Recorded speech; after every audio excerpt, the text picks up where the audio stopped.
దేవుని పరిశుద్ధమైన నామానికి మహిమ ఘనత ప్రభావాలు కలుగును గాక. మన ప్రభు అయిన యేసుక్రీస్తు అతి శ్రేష్టమైన నామములో మీ అందరికీ నా హృదయపూర్వకమైన వందనాలు. యేసయ్యకి స్తోత్రం చెబుదాం. హల్లెలూయా. సంతోషంగా ఉన్నవారు బిగ్గరగా చప్పట్లు కొట్టి ప్రభు యొక్క నామాన్ని మహిమపడదాం. హల్లెలూయా. మన సబ్జెక్ట్ ఏంటంటే 1 తిమోతి పత్రిక 4వ అధ్యాయం 7వ వచనం చదవండి. అపవిత్రమైన ముసలమ్మ ముచ్చట్లను విసర్జించి దైవ భక్తి విషయములో నీకు నీవే సాధకము చేసి కొనుము. స్తోత్రం. హల్లెలూయా. మన సబ్జెక్ట్ ఏంటయ్యా అంటే దైవ భక్తిని సాధన చేయటం. గత కొన్ని వారాలు, దాదాపుగా 4-5 వారాలు ఒక్క మాట మీద మనం ధ్యానం చేశాం. దైవ భక్తిని సాధన చేసే విషయంలో కొన్ని కీలకమైన అంశాలు ఉన్నాయి. అందులో నెంబర్ 1 ఏంటండి? మనం ఎలా మాట్లాడాలి, మన సంభాషణ ఎట్లా ఉండాలి, మన నోరు అనేది, మన నాలుక అనేది, మన మాటలు అనేవి భక్తి సాధనలో ఒక కీలకమైన పాత్రను పోషిస్తాయి. భక్తి సాధనలో ఫ్యాక్టర్ నెంబర్ 1 ఏంటంటే నోరు, మాటలు, సంభాషణలు. రెండోది ధనం. అది అయిపోయింది. ఇక మీరు ఎట్లా మాట్లాడాలి అనేది ఒక 5-6 విషయాలు చెప్పాను. అదంతా ఒకటే పాయింట్. భక్తి సాధన చేసే విషయంలో మన నోరు, నాలుక, మాటలు, సంభాషణ, ప్రత్యుత్తరాలు అవి ఎట్లా ఉండాలనేది ఒక 6 విషయాలు మీకు చెప్పాను. అదంతా ఒకటే మాట. భక్తి సాధన చేసే విషయంలో మరొక కీలకమైన ఫ్యాక్టర్, అంశం ఏంటంటే ధనము. ఏంటండి? ధనం. ధనం అనేది క్రైస్తవ జీవితంలో ఒక విశ్వాసికి కానీ, ఒక దైవజనునికి కానీ, ఎవరికైనా యేసు రక్తంలో కడగబడి, ఆత్మచేత నింపబడి, సంఘములో చేర్చబడి, లోకమునకు వేరై ప్రత్యేకించబడి, ఆయన రాకడ కొరకు సిద్ధపడుతూ మరి కొంతమందిని సిద్ధపరచుచు భక్తి చేస్తున్నటువంటి ఒక క్రైస్తవుడు భక్తి సాధన చేసే విషయంలో రెండవ కీలకమైన అంశం ఏంటంటే ధనం. బైబిల్లో ధనము గురించి దాదాపుగా 2500 కంటే పైచిలుకు వచనాలు ఉన్నాయి. ధనము గురించి దాదాపుగా పాత నిబంధనలో కానీ, క్రొత్త నిబంధనలో కానీ దాదాపుగా 2500 పైచిలుకు వచనాలు ఉన్నాయి.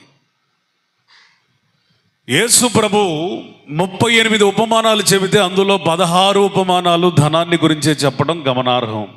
38 ఉపమానాలు చెప్తే అందులో 16 ఉపమానాలు డబ్బును గురించి, ధనాన్ని గురించి చెప్పటం గమనార్హం. యేసు ప్రభు ఈ భూమి మీద 33.5 సంవత్సరాలు బ్రతికాడు. 3.5 సంవత్సరాలు పరిచర్య చేశాడు. ఈ పరిచర్య చేసినటువంటి క్రమంలో ఆయన అత్యధికంగా బోధించిన అంశం దేవుని రాజ్యం, ద కింగ్డమ్ ఆఫ్ గాడ్. దేవుని రాజ్యం అనే అంశం తర్వాత అత్యధికంగా బోధించిన అంశం ధనం, డబ్బు గురించి బోధించాడు. అంటే భక్తిలో కీలకమైన పాత్రను పోషించేది ధనం. అది పాజిటివా, నెగిటివా, ఇంకేంటనేది తర్వాత మనం ఆలోచించేద్దాం. కాబట్టి డబ్బు విషయాన్ని మనం నేర్చుకోవాలి. డబ్బు గురించి నేర్చుకోవాలి. అది ప్రపంచంలో ఏ పుస్తకం నేర్పించలేదు, కేవలం పరిశుద్ధ గ్రంథం మాత్రమే నేర్పించగలిగింది.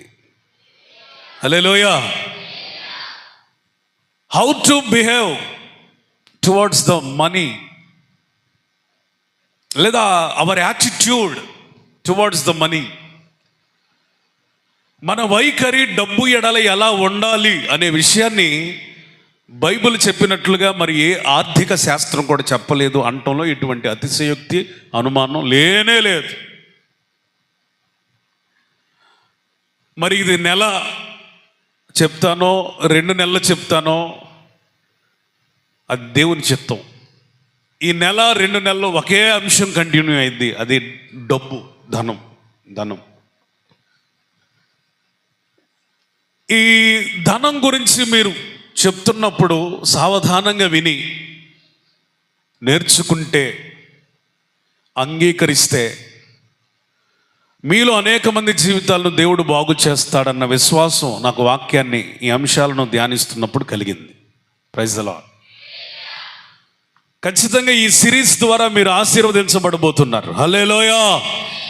దీవెన పొందకపోతున్నారు, పొందలేని పరిస్థితుల్లోంచి దేవుడు నిన్ను దాటించబోతున్నాడు. హల్లెలూయా. ఎంతవరకు ఆగిపోయిన ఆశీర్వాదాలు ప్రభు నీకు ఇవ్వబోతున్నాడు. ఈ రెండు అంటే వాక్యమే శక్తివంతమైనది, అదే సందేశమైనా. అయితే ధనము గురించి యేసు ప్రభువే స్వయంగా ఎక్కువగా బోధించాడు అన్నదాన్ని మాటను బట్టి నేను చెప్తుంది ఏంటంటే, డబ్బు గురించి మనకు తెలియాల్సినంత తెలియలేదు. మనం డబ్బు గురించి నేర్చుకోవాల్సినంత నేర్చుకోలేదు.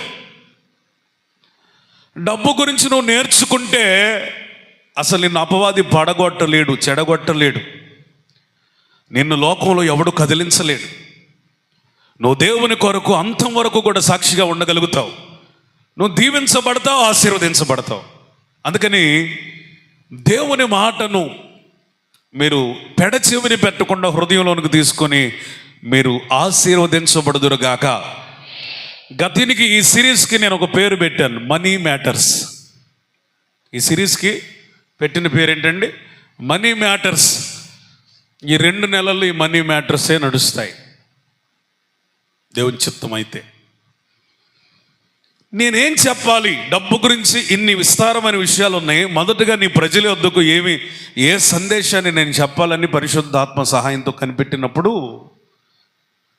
పరిశుద్ధాత్ముడు నాకు ఇచ్చిన వివేకం, ఆలోచన ఏంటంటే ఈరోజు చెప్పే సందేశం అదేంటంటే, బైబిల్ ప్రకారం ధనం కలిగి ఉండటం పాపమా?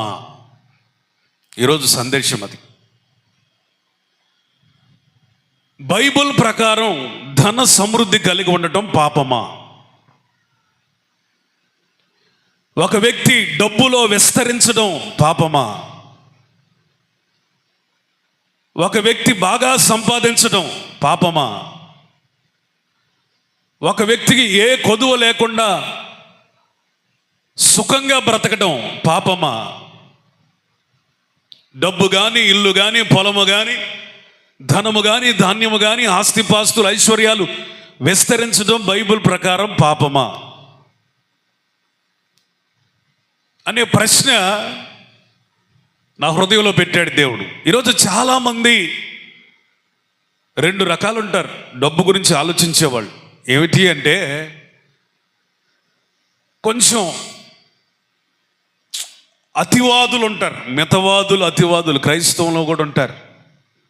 వాళ్ళు ఏమనుకుంటారంటే, బైబిల్ని ఎప్పుడూ కూడా ఒకే కోణంలో మీరు చూడకూడదు, ఆ సందర్భాన్ని బట్టి మీరు ఆలోచించాలి. చాలామంది ఏమనుకుంటారంటే, బైబిల్ ధనానికి వ్యతిరేకం, యేసు ప్రభు ధనానికి వ్యతిరేకం. బైబిల్ బోధలు ఎప్పుడు కూడా ధనానికి వ్యతిరేకంగానే ఉంటాయి. క్రైస్తవులు అనే వాళ్ళు విస్తారమైన సంపద కలిగి ఉండకూడదు అనే అభిప్రాయాలని కలిగి ఉంటారు చాలామంది. ఇది చాలా తప్పు, ఇది చాలా పొరపాటు అని నేను కాదు, బైబిలే రుజువు చేసింది. కొన్ని వచనాలు మీకు మచ్చుకు చూపిస్తే, హగ్గీ గ్రంథం 2వ అధ్యాయం 8వ వచనం చదివితే అక్కడున్న సారాంశం ఏంటంటే, వెండి దేవునిదేనట, బంగారం కూడా దేవునిదేనట. అంటే ఒకళ్ళు వెండి సంపాదించుకున్నా, బంగారు సంపాదించుకున్నా వాళ్ళు భక్తిహీనులైనట్టు కాదు.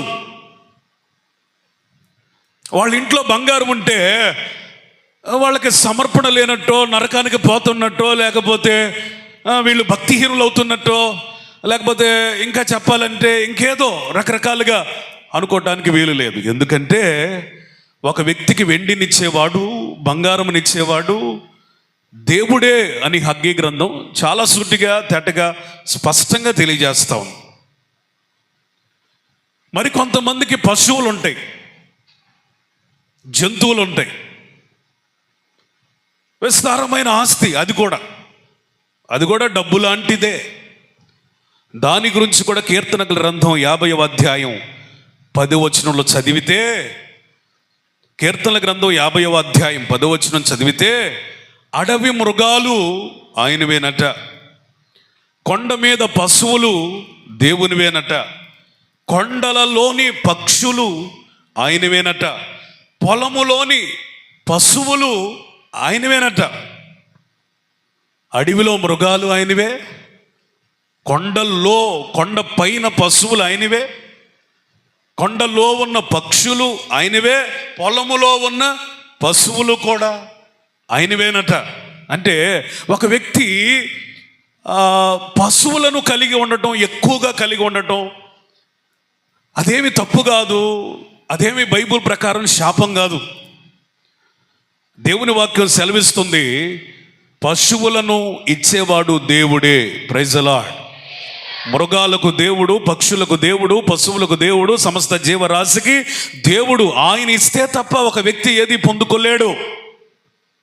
కొంచెం ముందుకెళితే 24వ అధ్యాయం 24వ కీర్తన మొదటి చరణం చూస్తే, చదివితే, భూమియు దాని సంపూర్ణతయు ఎవరిదని దేవుని వాక్యం సెలవిస్తుంది. ఎవరైనా ఎకరాలు పొలాలు కొనుక్కుంటే వీళ్ళకి బాగా ధనాపేక్ష ఉందని మనం తీర్పు తీర్చకూడదు. స్థలం వెంబడి స్థలం కొనుక్కుంటే వీళ్ళకి భూ సంబంధమైన మనసు వచ్చిందని మీరు అనుకోవడానికి వీలు లేదు. ఎందుకంటే భూమి కానీ దాని పరిపూర్ణత కానీ దేవునివేనని దేవుని వాక్యం చాలా సూటిగా స్పష్టంగా చెప్తుంది. ఒక వ్యక్తి స్థలం కలిగి ఉన్నాడా, అది దేవుడిచ్చిందే. ఒక వ్యక్తి ఎకరాల పొలాన్ని కలిగి ఉన్నాడా, అది దేవుడిచ్చిందే. ఒక వ్యక్తి భూభాగాన్ని కలిగి ఉన్నాడా, అది దేవుడిచ్చిందే. ఆ భూమి మీద మంచి ఇంటిని కట్టుకున్నాడా, అది దేవుడిచ్చిందే. అంతేగాని వాళ్ళను మనం అపార్థం చేసుకోవడానికో, బాగా సుఖమరిగిపోయారు అని అనుకోవడానికో, లేకపోతే వీళ్ళు దేవునికి దూరం అయ్యారని తీర్పు తీర్చడానికి ఏమాత్రం వీలు లేదు. ఎందుకంటే భూమి కానీ, భూమి మీద ఉన్న సమస్త సంపూర్ణత కానీ దేవునిదే అని దేవుని వాక్యం సెలవిస్తుంది. స్తోత్రం చెప్తారా? Praise the lord.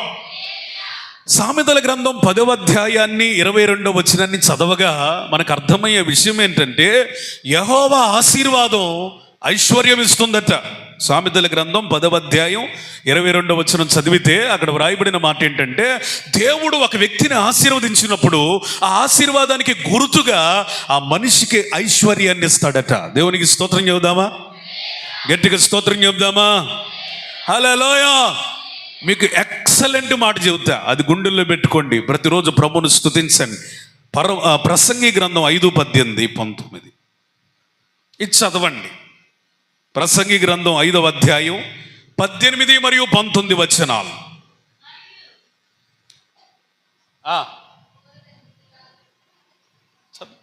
చదువు.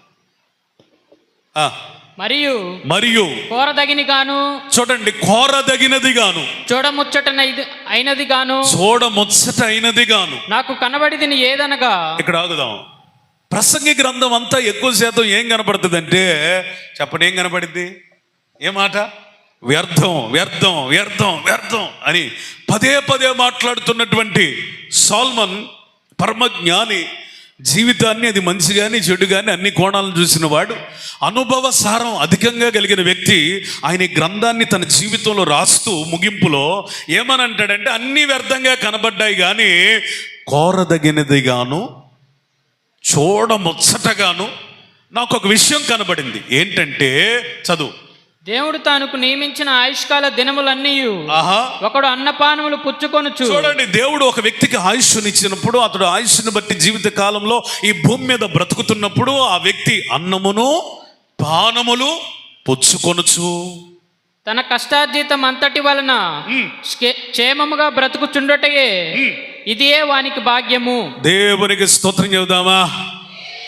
ఒక వ్యక్తి దేవుడిచ్చిన ఆయుష్ను బట్టి ఈ భూమి మీద బ్రతుకుతున్నప్పుడు వాడు అన్నపానములు కలిగి వాటిని పుచ్చుకొనుచు క్షేమంగా బ్రతకడం అంట, ఇది కృప తప్ప వేరొకటి కాదు. స్తోత్రం చెప్పాలి. ఆ కింద వచనం ఉంటుంది, 19వ వచనం. మరియు దేవుడు ఒకనికి ధనధాన్య సమృద్ధి ఇచ్చిన దానియందు తన భాగము అనుభవించుటకును అన్నపానములు పుచ్చుకొనుటకును తన కష్టార్జితమందు సంతోషించుటకును వీలు కలుగజేసిన ఎడల అతనికి ఆ స్థితి దేవుని ఆశీర్వాదము వల్ల కలిగిదను అనుకొనవలెను. చూడండి, ఒకడు ధనము ధాన్యము సమృద్ధిగా కలిగి ఆ భాగాన్ని అనుభవిస్తూ అన్నపానాలు పుచ్చుకొనుచు తన కష్టార్జితమునందు అనగా సంపాదన యందు సంతోషించుతూ ఒక వ్యక్తి కనబడితే ఆ స్థితి అది మనిషి కాదు, దేవుడే ఇచ్చాడని ప్రతి ఒక్కరూ భావించాలి. చప్పట్లు కొట్టాలా? కొట్టు గట్టిగా, కొట్టు ఎంత గట్టిగా కొట్టగలవు అంత గట్టిగా కొట్టు. హల్లెలూయా! మన దేవుడి ఎంత మంచి దేవుడు. దీన్ని బట్టి మీకేం అర్థమవుతుంది? Hour God is not against to money. ధనానికి ఆయన వ్యతిరేకి కాదు. దేవుని గ్రంథం, పరిశుద్ధ గ్రంథం, భక్తుల అనుభవాలు, వారి అనుభవ సారం నేర్పుతున్న పాఠం ఏంటంటే మన దేవుడు డబ్బునిచ్చే దేవుడు, డబ్బుకి వ్యతిరేకి కాదు. హల్లెలూయా, ప్రైజ్ ది లార్డ్. ఆస్తిని ఐశ్వర్యాన్ని ఇచ్చే దేవుడు ఆయన ఆస్తి ఐశ్వర్యాలకి వ్యతిరేకమైన దేవుడు కానే కాదు. ధనధాన్య సమృద్ధినిచ్చే దేవుడు దానికి వ్యతిరేకమైన దేవుడు కానే కాదు.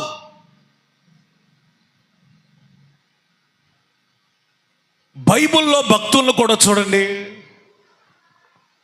వాళ్ళు ఆశీర్వాదానికి గుర్తుగా, మరి ముఖ్యంగా పాత నిబంధనలో వారి ఆశీర్వాదానికి గుర్తుగా వారు ధనికులైనట్లుగా, ఐశ్వర్యవంతులైనట్లుగా, హెచ్చించబడినట్లుగా, వారి స్థితి గతి మొత్తం మార్చబడినట్లుగా, పేదరికం నుంచి ఒక ఉన్నత స్థితికి, కలిమిలోనికి వచ్చినట్లుగా, పెంట కుప్ప మీద నుండి సింహాసనం అనబడిన స్థాయికి వచ్చినట్లుగా భక్తుల జీవితాల్లో మనకి చాలా స్పష్టంగా కనబడుతుంది. అది అబ్రహాము కావచ్చు, ఇస్సాకు కావచ్చు, యాకోబు కావచ్చు, రూతు కావచ్చు, దావీదు కావచ్చు, ఇంకెవరైనా కావచ్చు.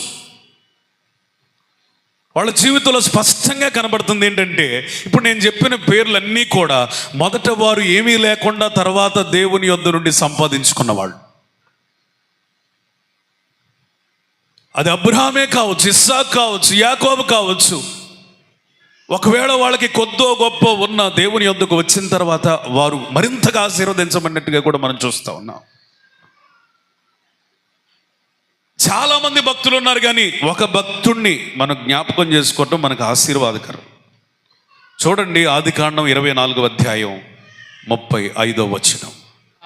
అతడిట్లా నేను అబ్రహాము దాసుడను, యెహోవా నా యజమాని బహుగా ఆశీర్వదించను గనుక అతడు గొప్పవాడాయను. అతనికి గొర్రెలను, గొడ్లను, వెండి బంగారములను, దాసదాసి జనమును, ఒంటెలను, గాడిదలను దయచేసెను. ఎలీయెజరు రెబ్కా కొరకు వెళ్ళినప్పుడు అక్కడ ఉన్న వాళ్ళందరితో, ఆ ఇంటి వారందరితో చెప్తున్న మాట ఏంటంటే, అయ్యా, నేను అబ్రహాము అనబడినటువంటి ఒక వ్యక్తి దగ్గర నుంచి వచ్చిన తన పనివాడిని, అతని దాసులందరిలో కూడా పెద్ద దాసుని అని అతని గురించి ఏమని సాక్ష్యం ఇస్తాడంటే, నా యజమానుడైన అబ్రహామును దేవుడు బహుగా ఆశీర్వదించి ఆ ఆశీర్వాదానికి గుర్తుగా అతన్ని గొప్పవానిగా చేశాడట. అతనికి ఏమున్నాయి? గొర్రెలు ఉన్నాయి, గొడ్లు ఉన్నాయి, వెండి ఉంది, బంగారం ఉంది, దాసులున్నారు, దాసీలు కూడా ఉన్నారు, జనం ఉన్నారు, ఒంటెలు ఉన్నాయి, గాడిదలు ఉన్నాయి అని చెప్పి తన యజమానుని ఘనతను, తన యజమానుడైన అబ్రహామును దేవుడు దీవించిన తీరు తెన్నులను తన మాటల్లో వివరిస్తాడు. స్తోత్రం చెప్తామా? Praise the Lord. ఇక్కడ మీరు గమనించారా? నా యజమానుడైన అబ్రహాము ప్రార్థనాపరుడండి అని చెప్పలా. నా యజమానుడైన అబ్రహాము పరిశుద్ధుడండి అని చెప్పలా. నేనెవని ద్వారా పంపించబడ్డానో ఆ అబ్రహాము చాలా నమ్మదగిన వాడండి అని చెప్పలా. దైవ చిత్తానుసారంగా బ్రతికాడండి, ఇవేమీ చెప్పలా. ఒకటే ఒక మాట చెబుతున్నాడు, నా యజమానుణ్ణి దేవుడు దీవించాడు. స్తోత్రం చెప్పాలా? అందుకని అతనికి ఐశ్వర్యం ఇచ్చాడు, జనములను ఇచ్చాడు, పశువులను ఇచ్చాడు, వెండి బంగారాలను ఇచ్చాడు, పనివారిని ఇచ్చాడు అన్నాడు. నేనేమంటానంటే, దేవుడు అబ్రహామును ఆశీర్వదించాడు, ఊరికినే ఆశీర్వదించలేదనేది గుర్తుపెట్టుకోవాలి. స్తోత్రం చెప్పాలి. మన ఆంధ్రప్రదేశ్ నెల్లూరు ప్రాంతంలో ఒక చిన్న వాళ్ళ అమ్మ గాజుల్ని పట్టుకొని బంగారపు వ్యాపారాన్ని ప్రారంభించినటువంటి కిరణ్ అనే ఆయన, తెలియనోళ్ళు గుండోడు అంటారు, ఆయన పేరు కిరణ్. ఆయన చెప్పిన మాట ఏంటంటే, డబ్బులు ఊరికినే రావు. స్తోత్రం చెప్పండి. ఆయన చెప్పిన మాటే కాదు, బైబిల్ చెప్తున్న మాట, రుజువు చేసిన సత్యం కూడా. ఎవరికి కూడా డబ్బులు దేవుడు ఊరికినే ఇవ్వడం. స్తోత్రం చెప్పరే. ఆశీర్వాదం ఎవరికి ఊరికినే ఎవడో, పొలాలు ఊరికినే ఎవరికి ఎవడో, వెండి బంగారాలు ఊరికినే ఎవరికి ఎవడో, దాసదాస్యుల్ని ఎవరికి ఊరికినే ఎవడో. దానికి కొన్ని క్వాలిఫికేషన్స్ కావాలి. ఎక్కడ చెప్పలేదంటే ప్రార్థన లేనట్టు కాదు, అబ్రహాముకి పరిశుద్ధత లేదని కాదు, అబ్రహాముకి దైవ భక్తి లేదని కాదు. అబ్రహాముకి దీని అర్థం ఏంటంటే, దేవుడు దీవించిన వ్యక్తికి ఇవన్నీ ఉంటాయి అని అర్థం. స్తోత్రం. హల్లెలూయా. దేవుడు ఒక వ్యక్తిని దీవించినప్పుడు, ఆశీర్వదించినప్పుడు, వారి ఆస్తి విస్తారమైనప్పుడు, వారికి పనివారిని ఇచ్చినప్పుడు, వారికి వెండి బంగారాలు ఇచ్చినప్పుడు, వస్త్రాలు ఇచ్చినప్పుడు, అన్నపానములు ఇచ్చినప్పుడు, ధాన్య ద్రాక్షారసములు ఇచ్చినప్పుడు, ధన సమృద్ధిని ఇచ్చినప్పుడు, దీని వెనకాలేంటి అర్థం అంటే, వీరికి దేవుడు తోడై ఉన్నాడు, అందుకనే ఈ విధంగా ఆశీర్వదించాడు. ఆ ఆశీర్వాదానికి రుజువుగా, గుర్తుగా దీన్ని ఇచ్చాడు అని మనం నమ్మాలి, ఖచ్చితంగా నమ్మాల్సిందే అని ప్రసంగి గ్రంథంలో చాలా స్పష్టంగా చెప్పాడు. ఒక వ్యక్తికి ఆ స్థితి కలిగిందంటే అది దేవుని వలనే కలిగిందని మనం అనుకోవాలి, అంగీకరించాలి. దానిని బట్టి నిరంతరం ఆయన క్రియలను జ్ఞాపకం చేసుకుని స్తుతించాలి.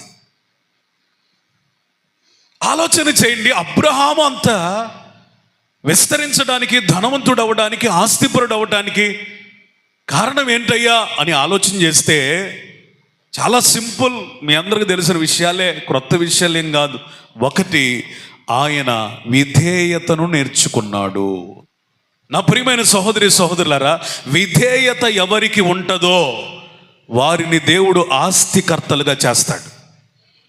విధేయత ఎవరికి ఉంటుందో వాళ్ళని అప్పుల నుండి విడిపిస్తాడు. విధేయత ఎవరికి ఉంటుందో వారికి ఐశ్వర్యాన్ని ఇస్తాడు.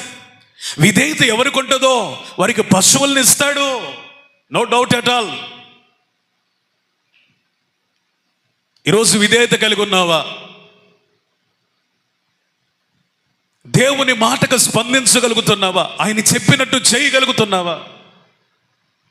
దేవుడు ఒక దినమున అబ్రాహామును దర్శించాడు. అబ్రాహామును దేవుడు దర్శించి మాట్లాడినప్పుడు అబ్రాహాము అప్పుడు అబ్రాముగా ఉన్నాడు. అతని వయసు 75 సంవత్సరాలు. ఆ 75 సంవత్సరాల ప్రాయంలో దేవుడు మాట్లాడుతూ ఉన్నాడు, అబ్రాహాం, నేను ఒక దేశానికి నిన్ను పంపించబోతున్నాను.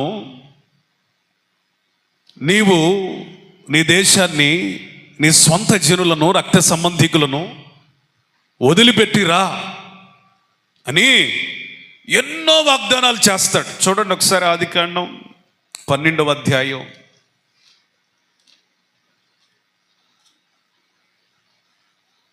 ఆదికాండం 12వ అధ్యాయంలో దేవుడు మాట్లాడుతున్నాడు, నేను నీకు చూపించు దేశానికి వెళితే నీ స్థితి ఎట్లా ఉంటుందంటే, నిన్ను గొప్ప జనముగా చేస్తాను, నువ్వు ఆశీర్వాదంగా ఉంటావు, నిన్ను ఆశీర్వదించు వారిని ఆశీర్వదిస్తాను, నిన్ను దూషించు వాడిని శపిస్తాను, భూమి యొక్క సమస్త వంశాలను యందు ఆశీర్వదించబడునని అబ్రాముతో అనగా.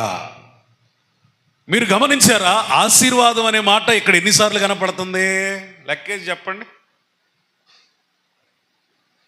ఆశీర్వాదం, ఆశీర్వాదం, ఆశీర్వాదం, ఆశీర్వాదం, ఆశీర్వాదం అని 5 సార్లు కనపడింది. ఎవరికండి ఆశీర్వాదం? దేవుడు పిలిచిన పిలుపుకు లోబడి విధేయత చూపించేవాడికి ఆశీర్వాదం. దేవుడు చెప్తున్నాడు, నాయనా నువ్వులే, చాలు, ఈ ప్రాంతం ముందు నివసించిన కాలము చాలు, నేను నిన్ను వేరొక దేశమునకు తీసుకుని వెళుతున్నాను, నేను చూపించే దేశానికి వెళ్ళు. నువ్వు ఎవరి మధ్య బ్రతుకుతున్నావో వారిని వదిలేసాయి, ఈ దేశాన్ని వదిలేసాయి అంటే చూడండి ఎంత విధేయుడైపోయాడంటే వెంటనే తనకున్నటువంటి ఒక్కగానొక్క భార్య అయినటువంటి శారాయిని, తన సహోదరుడి కుమారుడైన లోతుని, అప్పటికే తాను సంపాదించుకున్నటువంటి మనుషుల్ని, తనకున్న యావదాస్తిని మొత్తం మోటముళ్ళంతా సర్దుకొని అక్కడి నుంచి బయలుదేరటం ప్రారంభించాడు. స్తోత్రం చెప్పండి. అబ్రహాము యొక్క విధేయత ఏ స్థాయిలో ఉందంటే అతడు ఎక్కడికి వెళ్తున్నాడో తెలియదు, వెళ్ళే క్రమంలో ఎన్ని కష్టాలు వస్తాయో తెలియదు, ఎన్ని నష్టాలు వస్తాయో తెలియదు, అన్ని అనుకూలంగా ఉంటాయా ప్రతికూలంగా ఉంటాయా ఒక స్పష్టత అప్పటికి తనకి ఇవ్వబడలేదు. ఎటు వెళ్ళాలో తనకు ముందు ఎప్పుడు వెళ్ళిన మార్గము కాదది. మాట్లాడిన స్వరం కొత్తదే, వెళ్ళే మార్గం కొత్తదే, ఎవరి మధ్యకి వెళ్తాడో ఆ మనుషులు కూడా క్రొత్తవారే. అయినను దేవుణ్ణి నమ్మాడు గనక అది అతనికి నీతిగా ఎంచబడిందట. స్తోత్రం చెప్పండి. దేవుడు నిన్ను పిలిచాడు అంటే అది ఇప్పటికిప్పుడు వచ్చింది కాదు. నీ మీద ఆయన సంకల్పం యుగములకు పూర్వమే ఉన్నది, తరములకు పూర్వమే ఉన్నది, జగత్తు పునాది వేయబడక మునిపే ఉన్నదే. ఆయన నిన్ను పిలుస్తున్నాడు. ఎందుకు అంటే ఒక నిర్ణయం లేకుండా కాదు, ఏదో ఒక కాకతాళీయంగా కాదు, ఏదో ఒక యాదృచ్ఛికంగా కాదు. నీ మీద యుగముల సంకల్పం ఆయనకి ఉన్నది. స్తోత్రం. తరతరముల సంకల్పం ఉన్నది. స్తోత్రం చెప్పండి. నీ పితరుల దగ్గర నుంచే దేవుడు నిన్ను ఇక్కడికి తీసుకురావాలని ఆయన పోరాడుతూనే ఉన్నాడు, సంకల్పం కలిగి ఉన్నాడు, మాట్లాడుతున్నాడు. అబ్రహాం నీ దేశాన్ని నీ ప్రజల్ని వదిలిపెట్టిరా అంటే అబ్రహాము మొదటగా లోబడ్డాడు. ఈ కుటుంబం ఎంత విధేయత చూపించింది దేవునికి, ఎంత దేవుని మార్గంలో ఉందో చూడండి. రెండవదిగా తన భార్య దగ్గరికి వెళ్ళి, అమ్మాయి శారాయి, దేవుడు నాతో మాట్లాడాడు. ఏమని మాట్లాడాడు? మనం ఈ ప్రజల్ని వదిలిపెట్టాలంట, ఈ దేశాన్ని వదిలిపెట్టాలట, మనకున్న సమస్తాన్ని తీసుకొని దేవుడు ఏదో కొత్త దేశానికి మనల్ని నడిపించబోతున్నాడట, అక్కడికి వెళ్ళాలట. అంటే నువ్వు పోతే పో, నేను రాను అందా? నువ్వు పో, మాట్లాడింది నీతోగా, చెప్పింది నీతోగా. శారాయి అబ్రహాముకి ఎంత లోబడిందంటే మాట్లాడింది తనతో కాకపోయినా, ఆ దైవికమైన సంఘర్షణ తనకు లేకపోయినా, దైవ చిత్తం సంపూర్ణంగా బయలుపడకపోయినా, తన భర్తను బట్టి దేవుణ్ణి నమ్మిన వేర విధేయురాలు శారాయి. స్తోత్రం. అంతడు తాగిందా? తన సహోదరుడి కుమారుడైన లోతుకు కూడా చెప్పారు, బాయ్ మేమిద్దరం వెళ్తున్నాం, నువ్వేం చేస్తావు రా అనగానే నాకు తండ్రి అయినా తల్లి అయినా వీరేననుకొని ఇక వాళ్ళ బాట పట్టాడు లోతు. అప్పటికి అబ్రహాంకి చాలామంది పనివారు ఉన్నారు. అందుకని ఆ 12వ అధ్యాయంలో మీకు చాలా స్పష్టంగా కనపడింది. ఆయన ఎవరిని తీసుకొని బయలుదేరాడట? వచనంలో అబ్రహాము తన భార్య అయిన శారాయిని, లోతుని, చెప్పండి, వారు అర్జించిన యావదాస్తిని, వారు సంపాదించిన, చెప్పండి, సమస్తమైన వారిని. స్తోత్రం. మొత్తాన్ని తీసుకో. వీరు అయ్యా ఆ దేశం ఏదో మాకు తెలియదు, మేము అక్కడ బతకలేము, అక్కడ తిండి ఎట్లుంటుందో, పరిస్థితులు ఎట్లా ఉంటాయో మాకు తెలియదు, మేము రాము అనలేదు. వారు అబ్రహాముకి ఎంత బాగా లోపడ్డారంటే నువ్వేది చెబితే అదే. ఆ దేవుడు ఎవరో మాకు తెలియదు, నీతో ఎట్లా మాట్లాడాడో మాకేం అర్థం కావట్లేదు, కానీ ఒకటి, దేవుడు నీతో మాట్లాడాడంటే నిన్ను ఖచ్చితంగా మంచి మార్గాల్లోనే నడిపిస్తాడు. నీ మార్గాల్లో యథార్థత ఉంటుంది, నీ మార్గంలో ఆశీర్వాదం ఉంటుంది, ఆశీర్వాదాలు ఉన్నాయని చెప్పావు కదా అని అబ్రహామును బట్టి తన సంపాదించిన జనమంతటికి కూడా దేవుడిని నమ్మటం ప్రారంభించారు. స్తోత్రం చెప్పండి. వినండి, నీలో ఉన్న విధేయత నీ ఇంటిలో పని చేయాలి. నీలో ఉన్న విధేయత నీ పిల్లల్లో పని చేయాలి. నీలో ఉన్న విధేయత నీ కుటుంబంలో పని చేయటం ప్రారంభించాలి. ఇదేదో బలవంతంగా చేసే కార్యం కాదు. విధేయత అనేది, ఒబీడియన్స్ అనేది ఒక శక్తివంతమైన దైవికమైన సాధనం. విధేయతలో గొప్ప ప్రభావం ఉంది, శక్తి ఉంది. నువ్వు దేవునికి ఎంత లోబడతావో నీవు కలిగి ఉన్న ప్రజలు కూడా అంతగా దేవునికి లోబడడానికి నీ ఒక సాధనంగా, ఆయుధంగా, మధ్యవర్తిగా ఉండాలి. ఆ స్థాయిలో దేవునితో నువ్వు సంబంధం కలిగి ఉండాలి. చూడండి, తన భర్తకి అంత ఎందుకు భయపడిందంటే, ఈ అబ్రహాము ఎవరంటే దేవుని స్వరమును నమ్మాడు, ఆ విధేయత చూపించాడు. ఆ విశ్వాసమే కానీ, ఆ విధేయత కానీ వెంటనే ఎవరిలోకి వెళ్ళిపోయింది? శారంలోకి వెళ్ళిపోయింది. వీళ్ళిద్దరిలో ఉన్న విశ్వాసం, విధేయత లోతులోకి వెళ్ళిపోయింది. వీళ్ళ ముగ్గురులో ఉన్న విశ్వాస విధేయతలు ఎక్కడికి వెళ్ళిపోయినంటే ఆ ఇంట్లో అలవరచబడుతున్న వాళ్ళందరిలోనికి వెళ్ళిపోయినాయి. నా ప్రియమైన సహోదరి సహోదరులారా, నీకు ఆస్తి కావాలి, ఐశ్వర్యం కావాలి, డబ్బు కావాలి, ధనము కావాలి, స్థలాలు కావాలి, పొలాలు కావాలి, ఇది దేవుని చిత్తం. ఇన్ని రకాలుగా నువ్వు ఆశీర్వదించబడాలంటే ప్రభు నిన్ను పిలుస్తున్న పిలుపుకు నువ్వు లోబడుతున్నావా? దేవుడు ఒక పని చెబితే అడుగు కూడా వేయని వాళ్ళకి ఆశీర్వాదం ఎట్లా వస్తుందండి?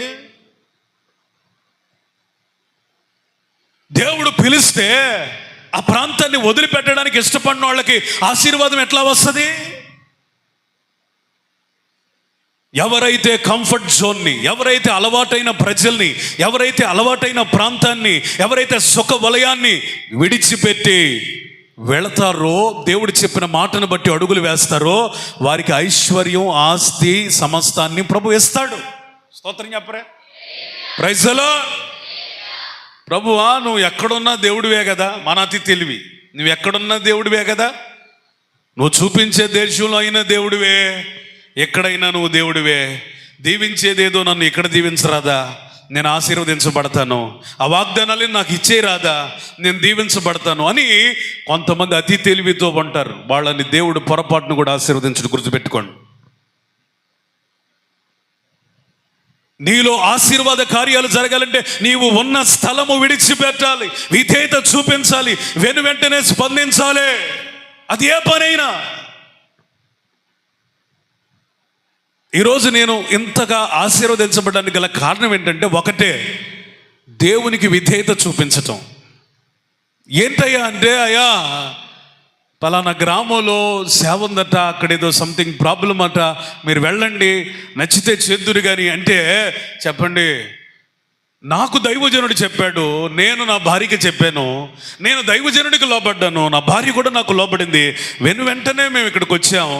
ఇక్కడికి వచ్చి అప్పటికే దాదాపుగా 8-9 సంవత్సరాలు అయిపోతూ ఉంది.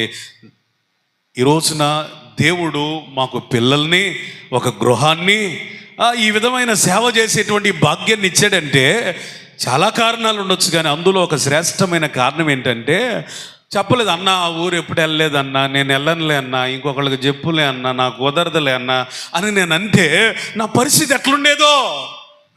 వెంటనే నేను విధేయత చూపించడం ప్రారంభించాను. నన్ను బట్టి నా భార్య కదిలి విధేయత చూపించడం ప్రారంభించబడింది. మా ఇద్దరి విధేయత ఎక్కడేం చేసిందో తెలుసా?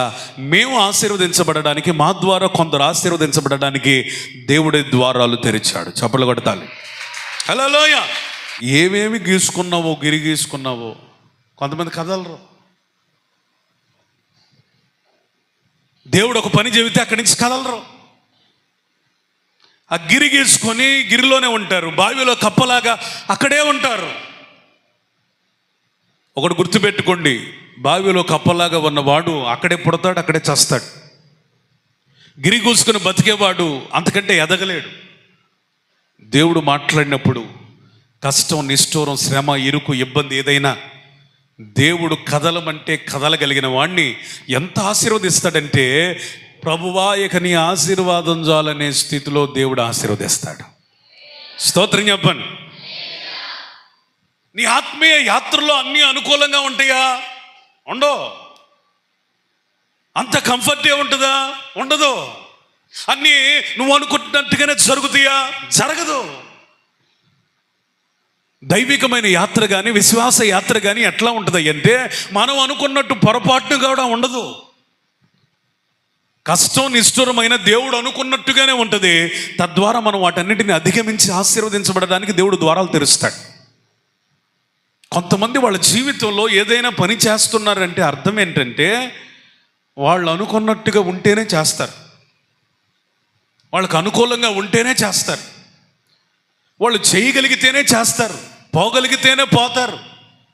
ఇక అంతకు మించి వాళ్ళ చిత్తాన్ని చెరిపివేసేది కానీ విరగగొట్టేది కానీ ఏదైనా వాళ్ళ జీవితంలో దేవుడు అనుమతిస్తే దేవుడినైనా వదిలిపెడతారు కానీ ఆ పని చేయడానికి ఇష్టపడరు. వాళ్ళు అట్లాగే ఉంటారు. గుర్తుపెట్టుకోండి, దేవుడు ఒక మాట చెప్పాడంటే అబ్రహాముకి మొదటి నుంచి ఉన్న మంచి క్వాలిటీ ఏంటంటే వేర విధేయత. స్తోత్రం చెప్పండి. మామూలు విధేయత కాదు. ఎట్లాంటి విధేయత? వేర విధేయత, ఎక్స్ట్రీమ్ ఒబీడియన్స్. విధేయత అనే దానికి నిర్వచనం చెప్పమంటారా? చెప్పినది చెప్పినట్టుగా చేయాలి, చెప్పినది చెప్పిన సమయంలోనే ఆరంభించాలి, చెప్పిన దానికంటే అవసరమైతే చెప్పండి కొన్ని సందర్భాల్లో ఎక్కువగా కూడా చేయాలి. స్తోత్రం చెప్పండి. వేరే విధేయతకి 3 లక్షణాలు ఉంటాయి. చెప్పింది చెప్పినట్టు చేయాలి, చెప్పింది చెప్పిన సమయానికే ప్రారంభించాలి, చెప్పిన దానికంటే ఎక్కువ చేయాల్సి వచ్చినా కానీ నువ్వింతేగా చెప్పిందే, నేను ఇంతకంటే చేయలేను, అది ముందే ఫిక్స్ అయ్యి వచ్చాను అంటే అది విధేయత సంపూర్ణం కాదు. అబ్రహాము ఈ 3 క్వాలిఫై అయిపోయాడు. స్తోత్రం. మీరు దేన్నైనా చూడండి, ఆయన చెప్పింది చెప్పినట్టు చేసే ఒక విధేయత దేవుని దగ్గర నుంచి అలవాటు చేసుకున్నాడు. చెప్పింది రేపు చేద్దాంలే, ఎల్లుండి చేద్దాంలే, వచ్చే వారం చేద్దాంలే, ఇంకొక నెల టైం ఉంది కదా అప్పుడు చేద్దాంలే అనుకునే ఒక సోంబేరి కాదు. విధేయత చూపించడంలో నిర్లక్ష్య వైఖరిని అవలంబించేవాడు కాదు. వెంటనే స్పందించటం. కొన్నిసార్లు అబ్రహాము చేసేది ఎట్లా ఉంటుందంటే దేవుడు చెప్పిన దానికంటే కూడా ఎక్కువ చేసి దేవుడిని సంతోష పెట్టగలిగిన వేర విధేయుడు. హల్లెలూయా, హల్లెలూయా. అబ్రహాము ఎందుకండి పశువులు విస్తరించాయి, మనుషులు విస్తరించారు, వెండి బంగారాలు విస్తరించాయి, అతడు ఇతరులకు ఇవ్వగలిగే స్థాయిలో దేవుడు పెట్టాడు అంటే అబ్రహాము విధేయత కలిగిన మనస్సు కలిగిన వాడు. స్తోత్రం చెప్పండి. చూడండి, అతను పిలుపుకు లోబడటం మాత్రమే కాదు, పిలుపుకు లోబడిన అబ్రహాము జీవితంలోనే కాదు, అది ఎవరి జీవితంలోనైనా ఆశీర్వాదాలు ఉంటాయి. నమ్మిన వాళ్ళు స్తోత్రం చెబుతారా? అది అబ్రహాము జీవితంలోనే కాదు, నా జీవితంలోనైనా, నీ జీవితంలోనైనా, మీ జీవితంలోనైనా, ఇక్కడున్న ఎవరి జీవితంలోనైనా పిలుపుకు లోబడిన వాళ్ళకి దేవుడు ఏది తక్కువ చేయడు. నమ్మిన వాళ్ళు స్తోత్రం చెప్పండి. దేవుడు పిలిచాడు నిర్ణయ కాలమున. ఎక్కడి నుంచి? ఐగుప్తు నుంచి. మొత్తానికి దేవుని మాట మోషే విన్నాడు, మోషే మాట ప్రజలు విన్నారు. ప్రజలందరూ కూడా ఆ ఐగుప్తును దాటడానికి పూనుకున్నారు, నడుం కట్టుకున్నారు. కట్ చేస్తే వాళ్ళు కనాను చేరేదానికి ఆత్మీయ యాత్రను ప్రారంభించారు. వాళ్ళకి ఇవ్వబడిన ఆశీర్వాదాలను చూడండి ఒకసారి. ద్వితీయోపదేశకాండం 6వ అధ్యాయం 10 మరియు 11 వచనాలు. దేవుడైన యెహోవా నీ పితరులైన అబ్రహాము, ఇస్సాకు, యాకోబులతో చేసిన ప్రమాణమును బట్టి నిన్ను ఆ దేశము ప్రవేశపెట్టి నీవు కట్టని గొప్పవగు మంచి పురములను, నీవు నింపని మంచి ద్రవ్యములు. దేవుడు ఒక వ్యక్తిని పిలుపుకు లోబడినప్పుడు ఆశీర్వదించేటప్పుడు ఎలా ఆశీర్వదిస్తాడంటే, ఇశ్రాయేలు జీవితం వరకు ఉదాహరణ, దేవుడు మాట వారు వినే విధేయత చూపించారు. కొంతమంది అవిధేయులు అయ్యారు, అరణ్యంలో ఆకులు రాలిపోయారు. ఆ సబ్జెక్ట్ కాదు మనకి ఇప్పుడు. విధేయత చూపించిన వాళ్ళకి దేవుడు ఇచ్చింది ఏంటంటే కట్టని పురములను ఇచ్చాడు. స్తోత్రం చెప్తారా? హల్లెలూయా. వాళ్ళు ఎన్నడూ కట్టని పురములను దేవుడు వారికి దారాదత్తంగా ఇచ్చాడు. రెండోది ఏమిచ్చాడు? నీవు నింపని మంచి ద్రవ్యముల చేత నింపబడిన ఇండ్లను, సర్వ సమృద్ధి కలిగిన ఇళ్ళని ఇచ్చాడట. స్తోత్రం చెప్పండి. 3, నీవు త్రవ్వకపోయినను త్రవ్వబడిన బావులను, జల్లలు కలిగిన ఓటలు ఇచ్చాడట. స్తోత్రం చెప్పరే. నీవు నాటని ద్రాక్ష తోటలను, వాళ్ళ చేతులతో నాటని తోటలను ఇచ్చాడట. ఒలీవల తోటలను నీకు ఇచ్చిన తర్వాత నీవు తిని తృప్తి పొందినప్పుడు. చాలు, ఇక్కడ ఆగుదాం. దేవుని మాటకు విధేయత చూపించిన వారికి దేవుడు కట్టని పురములను, త్రవ్వని బావులను, నాటని తోటలను, చెప్పండి, మంచి మంచి సంపదతో కూడినటువంటి ఇళ్ళని దేవుడు స్వాస్థ్యంగా వాటిని ఇచ్చే దేవుడై ఉన్నాడు. స్తోత్రం చెప్పండి. మీలో ఇల్లు లేని వారు ఎవరైనా ఉంటే చేతులెత్తమని నేను చెప్పను, కానీ మీరు దేవునికి విధేయత చూపించడం ప్రారంభిస్తే మీరు అనుకున్న దానికంటే గొప్ప ఇంటిని ప్రభు ఇవ్వబోతూ ఉన్నాడు. మీలో ఎవరికైనా ఉద్యోగం లేకపోతే గుర్తుపెట్టుకోండి, మీరు ఇది మొదలుకొని దేవునికి విధేయత చూపించడం ప్రారంభించండి. ఇంతవరకు మీరు పోరాడారు, ప్రయాసపడ్డారు, ప్రయత్నం చేశారు, జ్ఞానమంతా దారిపోశారు, సంపూర్ణంగా నష్టపోయారు. అయితే నువ్వు విధేయత చూపించడం ప్రారంభిస్తే నువ్వు ఆశించిన దానికంటే, ప్రయత్నించిన దానికంటే ఉన్నతమైన ఉద్యోగాన్ని ప్రభు ఇవ్వబోతున్నాడు. స్తోత్రం చెప్పరే.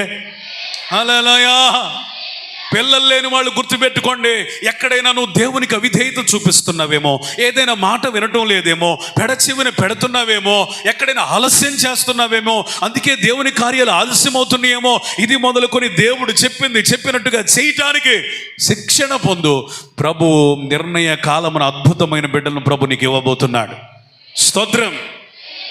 యవ్వన ప్రాయం వచ్చి ఇంకా పిల్లలకి పెళ్ళిళ్ళు కానీ తల్లిదండ్రులు ఉంటే వారు గుర్తుపెట్టుకోండి, ఒకవేళ తల్లిగా నువ్వు విధేయత చూపించలేకపోతున్నావేమో, తండ్రిగా విధేయత చూపించలేకపోతున్నావేమో, మీ కుటుంబంలో దేవునికి వ్యతిరేకమైన కార్యాలు ఏదైనా జరుగుతున్నాయేమో, అందువలనే నీ పిల్లల విషయంలో ఆలస్యం జరుగుతుందేమో, నువ్వు అనుకుంటున్న ఆనందాన్ని, ఆశీర్వాదాన్ని చూడలేకపోతున్నావేమో, ఈ రోజు నుంచి నువ్వు విధేయత చూపించడం ప్రారంభిస్తే, ఎంతవరకు ఎన్ని సంబంధాలు వెతికావో నాకు తెలియదు, కానీ అతి శ్రేష్టమైన వారిని ప్రభు మీ కుమారునికి లేదా కుమార్తెకి ప్రభు ఇచ్చునుగాక. ప్రతి ఆశీర్వాదం, ప్రతి విజయం విధేయతలోనే దాగి ఉంది అని అర్థం చేసుకున్న అబ్రహాము కానీ ఇశ్రాయేలీలు కానీ వాళ్ళు ఊహించని అద్భుతాలు పొందారు. స్తోత్రం చెప్పండి. ఆమేన్. హల్లెలూయా.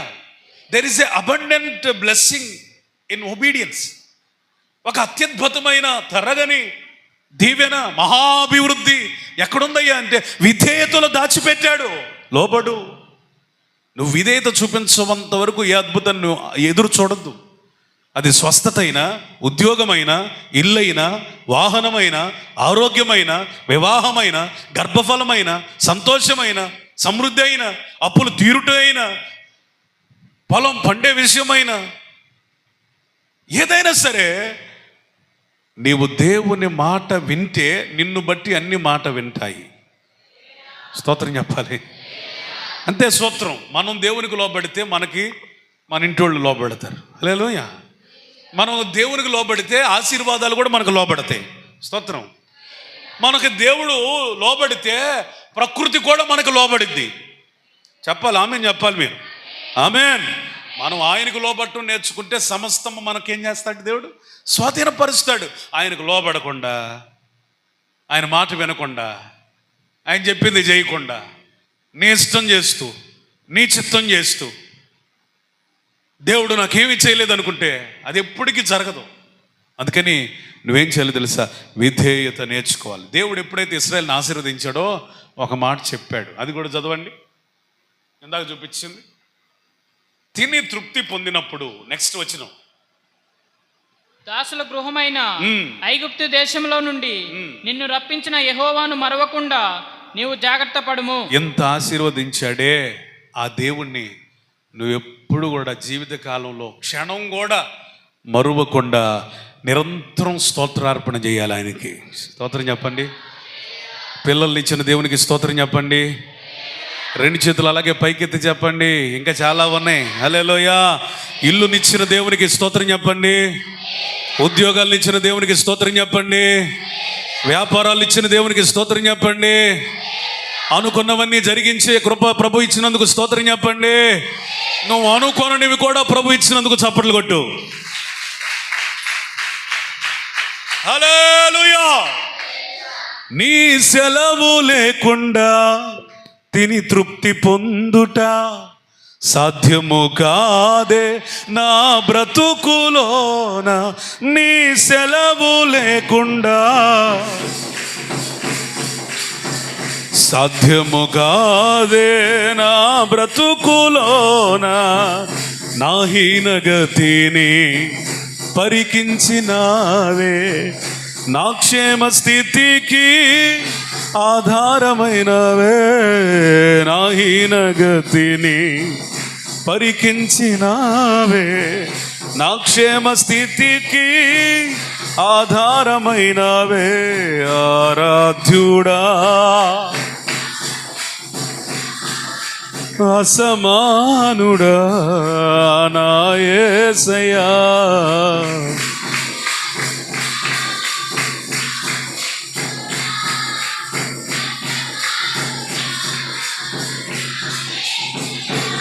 హల్లెలూయా. ఆయన ఎంత విధేయుడంటే, మరొక విషయం,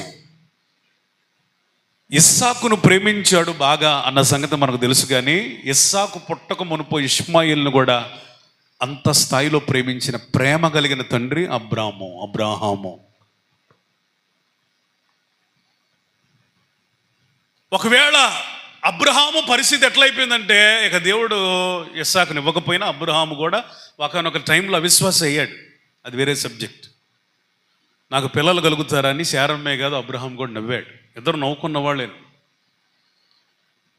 ఇక అబ్రహాం ఒకనొక స్థాయిలో ఏమైపోయాడంటే, నాకు ఇస్సాకు సంగతి ఏమో కానీ ఇష్మాయిల్ ఉన్నాడు కదా అని ఒక సంతృప్తి కలిగిన, దేవుని మీద ఆశలు వదిలేశాడు. పిల్లల విషయంలో వదిలేసి సంతృప్తి కలిగిన పరిస్థితిలో కొనసాగుతున్న టైంలో హాగర్ని పంపించేయాల్సిన పరిస్థితిలో హాగర్ను పోగొట్టుకుంటున్నానన్న బాధ, అంతకంటే ఎక్కువ బాధ హాగరు వలన తాను పొందిన ఇష్మాయేలును పోగొట్టుకుంటున్నానన్న బాధ బాగా అబ్రహాముని వేధించినప్పుడు, దేవుని సన్నిధిలో ఉన్నప్పుడు అబ్రహాముతో దేవుడు మాట్లాడాడు. నీ భార్య అయిన శారా చెప్పిన మాట విను, వాళ్ళని పంపించే, నువ్వేం దిగులు పడొద్దు, నీ కుమారుడు నువ్వు ప్రార్థించావే ఇష్మాయేలు, నువ్వు ఎవరి కొరకైతే ప్రార్థించావో ఆ ఇష్మాయేలుని గొప్పవానిగా చేస్తానని దేవుడు వాగ్దానం చేశాడు. స్తోత్రం. అతని గర్భములో నుండి రాజులు పుడతారని దేవుడు వాగ్దానం చేశాడు. హల్లెలూయా. నిజంగా చూడండి, శరీర సంబంధమైన అవిశ్వాసాన్ని బట్టి, కొంచెం తొందరపాటు నిర్ణయాన్ని బట్టి ఇష్మాయేలు పుట్టినప్పటికీ కొంచెం ఆ తప్పును సరిదిద్దుకునే క్రమంలో అబ్రహాం చేసిన ఆ ప్రార్థన ఎంత గొప్పదంటే, అయ్యా వాడు పోయినా ఎక్కడ ఉంటాడో నాకు తెలీదు, మళ్ళీ వాడిని చూస్తానో లేదో నాకు తెలీదు, వాడు మళ్ళీ నా దగ్గరికి వచ్చేదాకా నేను బ్రతుకుంటానో లేదో తెలీదు, ఇక ఏం జరుగుతుందో నాకు తెలీదు, నువ్వు పంపించేయమంటున్నావు, నేను పంపించేస్తున్నాను. ఒకటి, నా కుమారుని మాత్రం అన్యుడిగా ఉండొద్దు, నేను వదిలిపెట్టిన ఆ విగ్రహాల జోలికి వెళ్ళొద్దు, వాడు తన బ్రతుకు దినములన్నిట నీ సన్నిధిలో బ్రతకాలయ్యా అని ప్రార్థన చేశాడు. చప్పట్లు కొట్టాలి. హల్లెలూయా, హల్లెలూయా. పోతే పోయాడు కుమారుడు, బాధగానే ఉంది, కానీ దేని కొరకు ప్రార్థన చేశాడు తెలుసా? నీ సన్నిధిలో బ్రతకాలి. అందుకని ఇస్సాకునే కాదు, దేవుడు ఇష్మాయేల్ సంతతిని దీవించాడు, ఆశీర్వదించాడు. ఇష్మాయేల్ సంతతి ఎవరు అనుకున్నారు? అరబ్ కంట్రీస్లో, ముస్లిం కంట్రీస్లో ఉన్న విస్తరించిన దేశాలన్నీ కూడా ఇష్మాయేల్ దేశస్తులే. వాళ్ళందరూ ఇష్మాయేల్ కడుపులో నుంచి పుట్టిన వాళ్ళే. పెట్రోల్ అధికంగా దొరికే ప్రాంతం అది, బంగారం అధికంగా దొరికే ప్రాంతం అది. కొంచెం నీరే, వాటర్ ప్రాబ్లం ఉంది కానీ సర్వ సంపదలు వాళ్ళకి కలిగినటువంటి దేశం అది. ఎప్పటికీ కొన్ని ప్రాంతాల్లో అక్కడ కింగ్డమ్షిప్ ఉంది, రాజరికం ఉంది, రాజుల పరిపాలన ఉన్నాయి, వారి ప్రభుత్వాలు. దేవుడు చేసిన వాగ్దానాన్ని మర్చిపోయే దేవుడు కాదు. ఇష్మాయేల్ని పంపించేశాడు విధేయతతో, కానీ దేవుడు ఇష్మాయేల్ని మర్చిపోలేదు, అతన్ని ఆశీర్వదించడం మర్చిపోలేదు, అతని పట్ల చేసిన వాగ్దానాలను దేవుడు మర్చిపోలేదు. ఆయన మతిమరుపు లేని దేవుడు. నీవు దేవుని కొరకు దేనినైనా ఇచ్చివేయుటకు, పంపివేయుటకు, వదిలివేయుటకు, ఖాళీ చేసుకోవడానికి ఇష్టపడితే దేవుడు నిన్ను అత్యధికంగా ఆశీర్వదించగలిగిన గొప్ప దేవుడై ఉన్నాడు. స్తోత్రం. హల్లెలూయా. నా పిల్లలు ఏమవుతారో, వాళ్ళు ఎట్ట బతుకుతారో, వాళ్ళకి జ్ఞానం లేదు కదా, వాళ్ళు తెలివి లేదు కదా, మాకు డబ్బు లేదు కదా, వాళ్ళని ఎట్లా చదివించాలి, వాళ్ళని ఏం చేయాలి అని మీరు ఎవ్వరు బాధపడద్దు. డబ్బు వలన ఎవరు ఆశీర్వదించబడరో, ఆశీర్వాదం వల్లనే చెప్పండి డబ్బు వచ్చింది. స్తోత్రం చెప్పాలా? డబ్బు వలన ఎవరు ఆశీర్వదించబడలేరు, ఆశీర్వాదం వలనే చెప్పండి ఐశ్వర్యం వచ్చింది. అందుకని మీకు డబ్బు లేదనో, పరిస్థితులు అనుకూలంగా లేదనో, మీ పిల్లల భవిష్యత్తు ఏమవుతుందోనని మీరు గాబరా పడద్దు, కంగారు పడద్దు. ఒక్కటి చేయండి, విధేయత చూపించండి. ఆ విధేయత మీ నుండి మీ పిల్లల మీదకి వచ్చి వారిని దేవుడు ఆశీర్వదిస్తాడు. స్తోత్రం. టైం చాలా అయిపోతుంది. ఇంకొక మాట చెబుతా, అదేంటంటే ఇస్సాకు విషయంలో కూడా దేవుడు విధేయత చూపించాడు. అంతర్దవలా సబ్జెక్టు. ఒక దినమున దేవుడు మాట్లాడుతున్నాడు, అబ్రహాం బాగా పిల్లోడితో ఆడుకుంటున్నట్టున్నావే, ఇద్దరు కలిసి తిరుగుతున్నారు బాగానే, మొత్తానికి ఫ్రెండ్స్ లాగా తిరుగుతున్నారే, బాధలన్నీ మర్చిపోయినట్టున్నావే. అవునయ్యా, నీ దయ అయ్యా, నీ చిత్తం అయ్యా, నువ్వు ఇచ్చినోడేగయ్యా అంటున్నాడు. సరేలే కానీ నువ్వు అంత ప్రేమిస్తున్నావు కదా, ఒక్క కొడుకు నాకు ఇచ్చే అన్నాడు. అంతే. నేను ఎందుకు ఇవ్వాలి ప్రశ్న లేదు. 25 సంవత్సరాలు ఎదురు చూశాను, ఇదేనా నువ్వు నాకు చెప్పే మాట అనలేదు. ఒకే ఒక మాట అన్నాడు. ఎంత విధేయుడంటే, చిత్తము ప్రభువా. స్తోత్రం చెప్ప. తీసుకో, నువ్వు ఇచ్చినోడే కదయ్యా, తీసుకో అన్నాడు. మొత్తానికి 3 దినాలు ప్రయాణం చేశాడు. దేవుడు చూపించినటువంటి మోరియా దేశానికి వెళ్ళాడు. తను ఉన్న స్థలం నుంచి చెప్పండి వేరొక దేశం వెళ్ళాడు. ఆ దేశంలో ఆ కొండల్లో ఆయన చూపించిన చెప్పండి కొండ కూడా ఎవరు చూపించాలా? దేవుడే చూపించాలి. దేశం కూడా ఆయనే చెప్పాడు. అక్కడికి వెళ్ళిన తర్వాత కొండ కూడా ఆయనే చూపించాడు. మొత్తానికి పని వాళ్ళందరూ అక్కడ ఉండండి రా అన్నాడు. గాడిదలు కూడా అక్కడ ఉంచండి అన్నారు. నేను నా కొడుకు వెళ్ళి నేను మా దేవుడిని ఆరాధించుకొని వస్తామని వెళ్ళారు. మొత్తానికి ఎంత విధేయత చూపించాడో. ఒక అద్భుతమైన మాట చూడండి, ఆ విధేయతలోనే విస్తరణ దాగి ఉందనే మాట బైబిల్ చాలా రుజువు చేస్తూ ఉంది. 22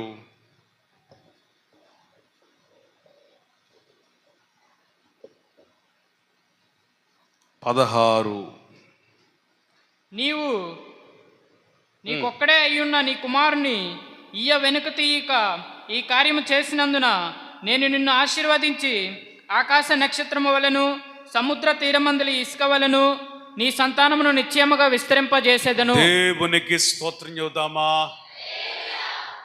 దేవుడు అబ్రహాముకు పుట్టిన ఇస్సాకు ద్వారా ఇసుక రేణువుల వంటి ఆకాశ నక్షత్రాలంటి బిడ్డలను విస్తరింపజేయడానికి ప్రధానమైన కారణం ఏంటి? 16వ వచనంలో చాలా స్పష్టంగా ఉంది, నీవు ఈ పని చేయుటకు వెనుదీయలేదు గనుక. స్తోత్రం. అబ్రహాముకు వాగ్దానాలు ఉన్నాయి. అబ్రహాముకు దేవుడై తోడై ఉన్నాడు. అబ్రహాముకి అంతవరకు గతంలో చాలా అద్భుతాలు చేశాడు, అప్పటి వరకు నడిపించాడు. ఎంతో చక్కటి అద్భుతాలను, ఆశీర్వాదాలను, ఐశ్వర్యాన్ని అనుభవిస్తున్నటువంటి అబ్రహాముకి చెప్పండి మరొక మెట్టు ఎక్కవలసిన టైంలో మళ్ళీ విధేయత అవసరమైంది. మళ్ళీ దేవుడు చెప్పింది చేయాల్సి వచ్చింది. అందుకని 16వ వచనంలో రాయబడింది, నీ ఒక్కగానొక్క కుమారుడైన ఇస్సాకుని ఇవ్వడానికి కూడా నువ్వు తీయలేదు కనుక ఇట్టి కార్యము నీవు చేసినందున. ఈ మాట మీరు రౌండప్ చేసుకోవాలని కోరుతున్నాను. ఇట్టి కార్యము నువ్వు చేసినందున అంటే చేయకపోతే, హలో, చేసినందున అంటే చేయకపోతే ఇస్సాకుకి పిల్లలు, దేవుడు చేసిన వాగ్దానం ఏమైపోయేది చెప్పరేంటి? ఏంటండి స్టాచ్యూస్ లాగా చూస్తున్నారు? అర్థమవుతుందా వాక్యం? ఇట్టి కార్యము నువ్వు చేసావు కాబట్టి నీ పిల్లలు ఆకాశ నక్షత్రాల్లాగా ఇసుక రేణువుల్లాగా మారుతారంటే, ఒకవేళ అట్టి కార్యము ఇస్సాకు చేయకపోతే ఏమయ్యేదండి? దానికి గుర్తుగా దేవుడు ఏం చేశాడు? కొంతకాలము చెప్పండి పిల్లలనే వాళ్ళు పెళ్ళవగానే పుట్టరో, అది ఒక విధేయతతో కూడిన సంగతని ఇస్సాకుకి అప్పుడు అబ్రహాంకి అర్థమైంది. మళ్ళీ ఇస్సాకు కూడా అర్థం కావడానికి కొంతకాలము చెప్పండి తన భార్య అయిన రెబ్కా గర్భాన్ని ఏం చేశాడు దేవుడు? ఎందుకు? మా నాన్న ఆ కార్యం చేశాడు కాబట్టే. నా సామర్థ్యాన్ని బట్టి కాదు, నా శక్తిని బట్టి కాదు. మా నాన్న ఆ కార్యాన్ని చేశాడు. ఏ కార్యం? నన్ను బలిపీఠం మీద పెట్టాడు కాబట్టి, విధేయత చూపించాడు కాబట్టి ఈరోజు నాకు పిల్లల్ని దేవుడిచ్చాడని ఇస్సాకు జ్ఞాపకం చేసుకోవడానికి స్తోత్రం జ్ఞాపకం. అంటే అబ్రహాముని దేవుడు ఎంత పరీక్షించాడంటే కొన్ని కార్యాలు కాదు, తను చనిపోయేదాకా అబ్రహామును దేవుడు పరిశోధిస్తూనే ఉన్నాడు. అబ్రహాము నుండి విధేయతను కోరుకుంటూనే ఉన్నాడు. అబ్రహాముకి నూతనమైన జీవమైన మార్గాలను నడిపిస్తూనే ఉన్నాడు. అబ్రహాము కూడా ఎప్పటికప్పుడు విశ్వాసంలో రెన్యువల్ అవుతూనే ఉన్నాడు. దేవుడు చెప్పింది చేస్తూనే ఉన్నాడు. వేరే విధేయతను కనపరుస్తూనే ఉన్నాడు. తద్వారా దేవుడు అంతకంతకు విస్తరింపజేస్తూనే ఉన్నాడు. స్తోత్రం జ్ఞాపకం. దీన్ని బట్టి మనం అర్థం చేసుకోవాల్సింది, విధేయత కొంతకాలం కాదు, జీవితాంతం వరకు ఉండాల. అబ్రహాం, ఒకవేళ ఈ పని నువ్వు చెయ్యకపోతే నీకు అబ్రహాము ఒక్కడే మిగిలేవాడు, ఇస్సాకు ఒక్కడే మిగిలేవాడు. ఈ కార్యము నువ్వు చేసావు కాబట్టి ఇస్సాకులో నుండి నేను ఆకాశ నక్షత్రాల వంటి ప్రజల్ని ఇవ్వబోతున్నాను. ఇస్సాకులో నుండి ఇసుక రేణువుల వంటి బిడ్డల్ని ఇవ్వబోతున్నాను. ఎవడైనా ఆకాశ నక్షత్రాలను లెక్కించగలిగితే నీ పిల్లలను లెక్కించగలుగుతారు. అది సాధ్యమా? సాధ్యం కాదు దేవా. అసాధ్యమైన అసంఖ్యాకమైన పిల్లలను నీకు ఇస్తాను. చప్పలు కొట్టాలి గట్టిగా. హల్లెలూయా, హల్లెలూయా. నువ్వు ఏదో విధేయత చేయాలి, నువ్వు విస్తరించాలంటే, ఎక్కడో విధేయత చూపించాలి నువ్వు విస్తరించాలంటే, ఎక్కడో నువ్వు లోబడాలి నువ్వు విస్తరించాలంటే, ఎక్కడో నువ్వు లోబడాలి, విధేయత చూపించాలి, నువ్వు ఆకాశ నక్షత్రాల వలె విస్తరించాలంటే. అవిధేయతే నిన్ను అణిచివేస్తుంది. అవిధేయతే నిన్ను ఆపివేస్తుంది. అవిధేయతే నిన్ను ముందుకు సాగనివ్వట్లేదు. ఇట్టి కార్యము నీవు చేసావు కాబట్టి స్తోత్రం. హల్లెలూయా. ఇన్ని పరీక్షలు పాస్ అయ్యాను కాబట్టి ఇక పరీక్షలు లేవని అనుకోవద్దు. విశ్వాస జీవితంలో చాలా పరీక్షలు ఉంటాయి, దేవుడి నుంచి వస్తాయి. అక్కడ విధేయతను పరీక్షించడానికే. నువ్వెంత విధేయతగా, ఎందుకంటే దేవుడు గుర్తుపెట్టుకోండి, అర్హులకే ఆశీర్వాదాలు ఇస్తాడు. స్తోత్రం. ఎవరికి ఇస్తాడు? అర్హులకే ఇస్తాడు, యోగ్యులకే ఇస్తాడు. ఎవరికి పడితే వాళ్ళకి ఆశీర్వాదాలు ఇవ్వడు. నీవు ఆశీర్వదించబడినట్లు నీకు యోగ్యతను కానీ నీకు అర్హతను కానీ కలిగించుటకు నీలో ఒక ద్వారం ఉంది, అది తెరవబడాలి. దాని పేరు విధేయత. స్తోత్రం చెప్పండి. నువ్వు ఎంత అయోగ్యుడు అయినా విధేయత ద్వారా నువ్వు యోగ్యుడు అవుతావు. నువ్వెంత అనర్హుడు అయినా విధేయత ద్వారా అర్హుడు అయిపోతావు. హల్లెలూయా. దేవుడు నీకు పరీక్ష పెట్టాడంటే నిన్ను యోగ్యునిగా చేయటానికి నువ్వు దగ్గరలో ఉన్నావని. స్తోత్రం. దేవుడు నిన్ను పరిశోధిస్తున్నాడంటే నీకు అర్హతని ఇవ్వడానికి ఆయన ఎదురు చూస్తున్నాడని. అక్కడ తప్పిపోతే ఎంతకాలమైనా అక్కడే ఆగుతావు. ప్రార్థన చేయి ప్రభువుని, అయ్యా నా ఎదుట విధేయత అనే ద్వారాలు తెరవబడినట్లుగా స్వచిత్తాన్ని చంపేయిన ఆయన, స్వార్థాన్ని కొట్టివేయిన ఆయన, అసూయని పగని ద్వేషాన్ని తీసివేయని నాయన, నీ చిత్తం చేయకుండా చేస్తున్న శరీర కార్యములను చంపివేయండి నాయనని నువ్వు ప్రార్థన చేయి. అప్పుడు నువ్వు విధేయత చూపించే మనస్సు ప్రభువిస్తాడు. Praise the lord. 1 ఆయన దేశాన్ని వదిలిపెట్టాడు. 2 ఇష్మాయేలు విషయంలో, 3 ఇస్సాకు విషయంలో, 4 సున్నతి విషయంలో విధేయత చూపించిన దైవజనుడు. ఎక్కడ? సున్నతి. సున్నతి అనేది అబ్రహాముకు అంతకుముందు తెలీదు. సున్నతి అంటే ఏంటో క్లియర్గా చెప్పే ప్రయత్నం నేను చేయలేను, కానీ ఒక మాట అయితే బైబిల్లో ఉంది. అదేంటంటే పురుషుని యొక్క రహస్య స్థలమందు చేయబడే గాయం సున్నతి. సున్నతి విషయంలో అతనికి ఇంతకుముందు తెలియదు. ఎందుకంటే అబ్రహాము సున్నతి చేసుకున్నవాడు కాదు. అతనికి సున్నతి అనే దానికి తెలియదు. ఆ సున్నతి ఎలా చేయాలో కూడా దేవుడే బోధించాడు. ఎందుకు సున్నతి అంటే దేవుడు చెప్పిన మాట ఏంటంటే అది నీకును నాకును నిబంధన. రెండోది, ఎందుకు సున్నతి నేర్పే పాఠం ఏంటి? దాన్ని ప్రత్యేకంగా ఎప్పుడైనా మనం ధ్యానం చేద్దాం, కానీ సరళంగా 2 మాటలు చెప్తా. 1, సున్నతి దేవునితో నిబంధన. 2, త్యాగపూరితమైనటువంటి కార్యం. 3, ప్రత్యేకతకు సంబంధించిన విషయం. దేనికి? ప్రపంచంలో ఎన్నో జాతులు ఉన్నాయి, కానీ సున్నతి చేయబడిన జాతి అబ్రహాము సంతానం మాత్రమే చేయబడ్డారు. Praise the Lord. హల్లెలూయా. ఇతడు ఇశ్రాయేలీడా కాదా అనేది చెప్పండి, సున్నతిని బట్టి చెప్పేయచ్చు. కొంతమంది అనారోగ్యాన్ని బట్టో లేకపోతే సంథింగ్ అక్కడెక్కడన్నా వాళ్ళకి ప్రాబ్లం ఉండబట్టి కూడా సున్నతి చేయించుకుని ఉంటారు, అది వేరే విషయం. బైబుల్ ప్రకారం సున్నతి అనేది ఇతర జాతులందరికీ కూడా వేరు చేస్తున్న ఒక అంశం.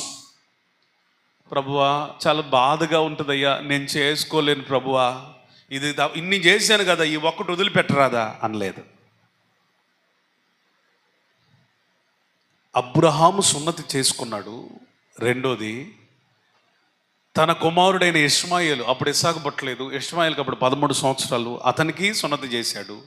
మూడోది, తన ఇంటిలో ఉన్న పురుషులందరినీ పట్టుకొని వాళ్ళందరికీ సున్నతి చేయించాడు. తనొక్కడే కాదు, వెండితో కొనబడిన వారు, దాసులు, తన ఇంట అలవర్చబడుతున్న వారు అందరికీ ఆ ఒక్క రోజే, మీరు ఇంటికి వెళ్ళి బైబిల్ చదువుకోండి, ఆ రోజే సున్నతి చేసినట్లుగా బైబిల్లో చాలా స్పష్టంగా కనబడుతుంది. దేవునికి స్తోత్రం చెప్పండి, దేవునికి స్తోత్రం చెప్పండి.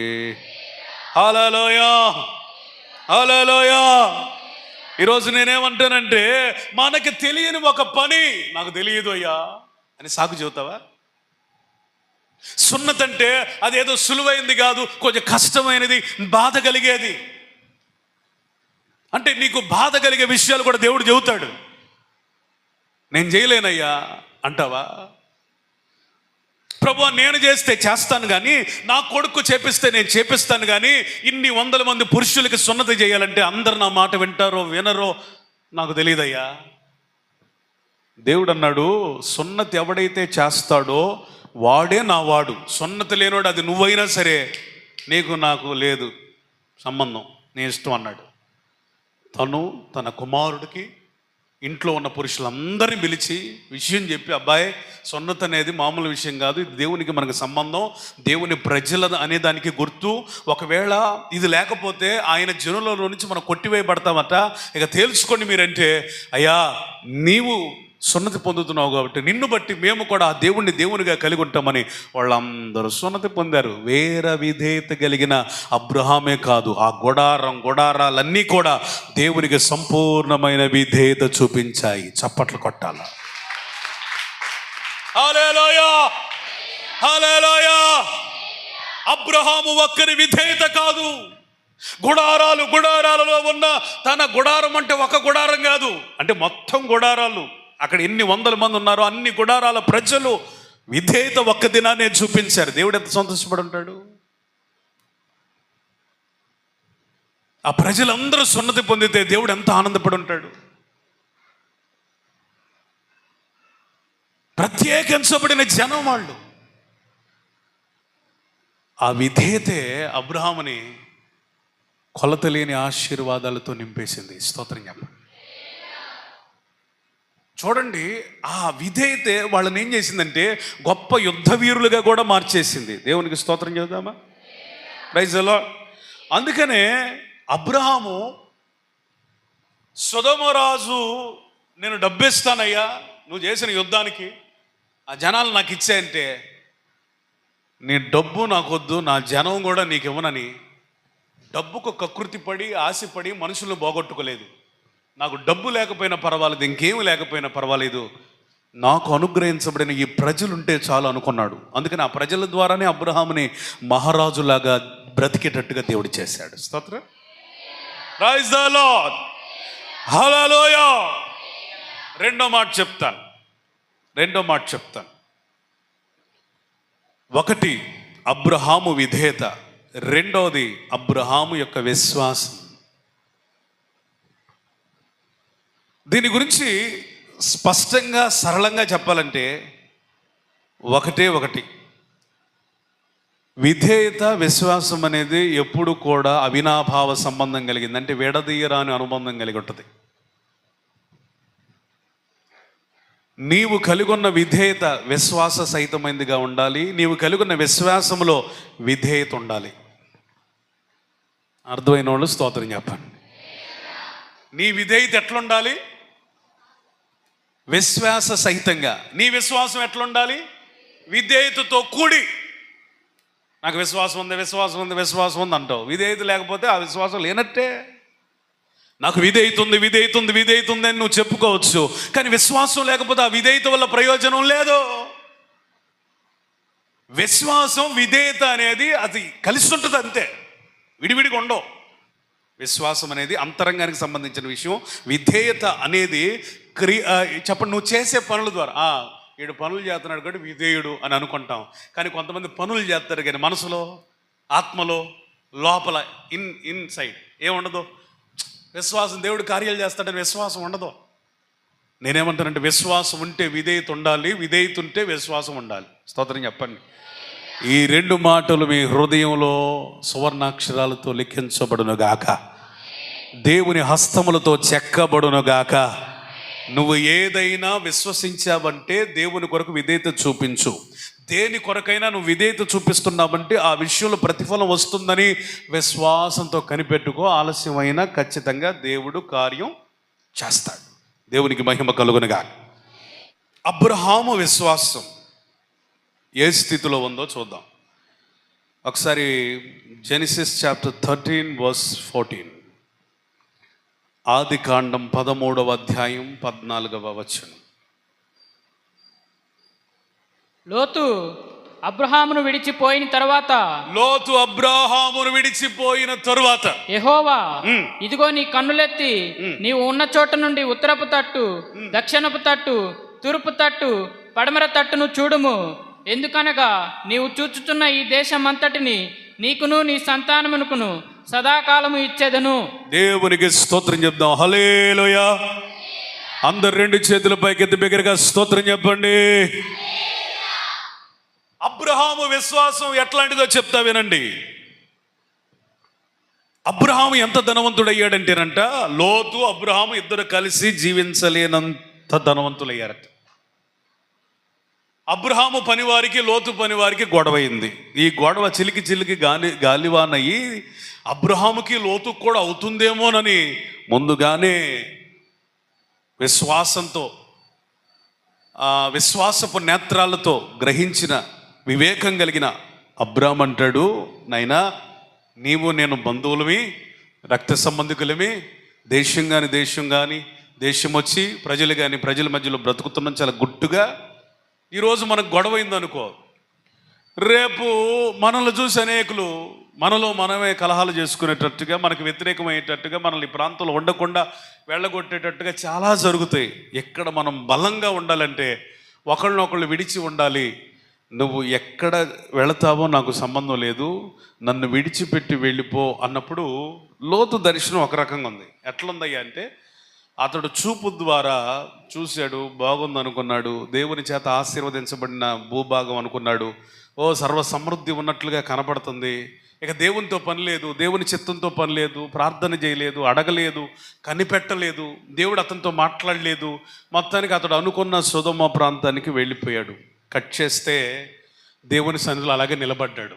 ఏమని నిలబడ్డాడు అక్కడ వ్రాయబడలేదు, కానీ ప్రభువా లోతైతే నన్ను విడిచిపెట్టి వెళ్ళాడు, ఇప్పుడు నా పరిస్థితి ఏంటి అని అక్కడ నిలబడినప్పుడు దేవుని సన్నిధిలో దేవుడు స్వరం వినబడతా ఉంది. అదే ఇప్పుడు మనం చదివాం. నువ్వు తూర్పుకెళ్ళు, తూర్పు చూడు, దక్షిణం చూడు, ఉత్తరం చూడు, పడమర చూడు, నలుదిక్కులను కళ్ళారా చూడు, విశ్వాసంతో నువ్వు చూసేదంతా నేను నీకు ఇవ్వబోతున్నాను అన్నాడు. స్తోత్రం చెప్పాలి. స్తోత్రం. లోతైతే చెప్పండి తన సొంత నిర్ణయం మీద వెళ్ళాడు, కానీ అబ్రహాము నుంచి మనం నేర్చుకోవాల్సిన విషయం, అతడు దేవుని మాట మీద విశ్వాసం ఉంచాడు. దేవుని మాట కొరకు కనిపెట్టాడు.